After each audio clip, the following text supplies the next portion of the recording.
C'était l'hiver, et à Jérusalem, on célébrait la fête de la dédicace du temple.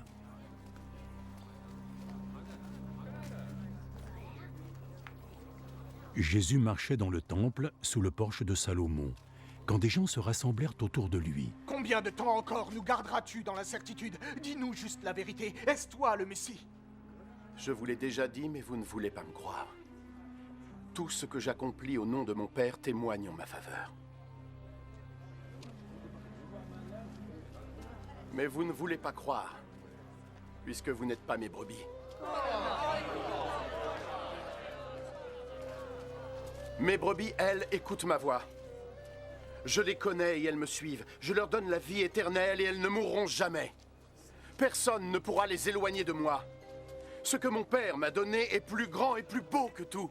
Et personne ne peut les soustraire à la protection du Père. Le Père et moi, nous ne sommes qu'un. Alors les gens prirent de nouveau des pierres, dans l'intention de le lapider.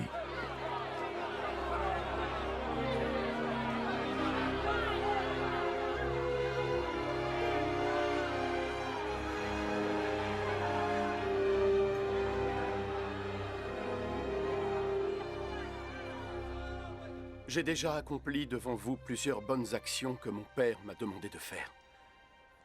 Pour laquelle de ces actions voulez-vous me lapider? Nous ne voulons pas te lapider à cause d'une action particulière, mais parce que tu viens de blasphémer. Tu es juste un homme, mais tu veux te faire passer pour un dieu.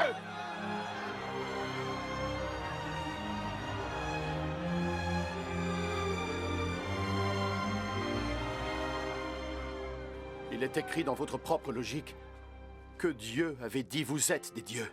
Nous savons que ce qui est dans l'Écriture est une vérité éternelle. Et Dieu a appelé ces gens des dieux. Les gens à qui sa parole était adressée. Quant à moi, le Père m'a choisi et m'a envoyé dans le monde.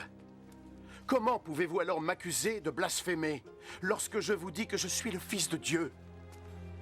Ne me croyez donc pas alors, si je n'accomplis pas les œuvres que mon Père veut me voir faire. Mais si je les accomplis, quand bien même vous ne me croiriez pas, vous pourriez au moins croire en mes actes, afin que vous soyez convaincus, une fois pour toutes, que le Père est en moi et que je suis dans le Père. Blasphème!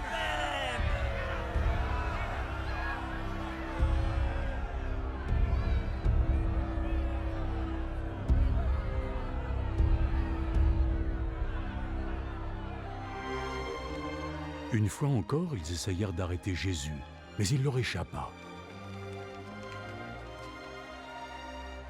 Jésus s'en alla de nouveau sur la rive opposée du Jourdain, à l'endroit où jadis Jean avait baptisé, et il y resta.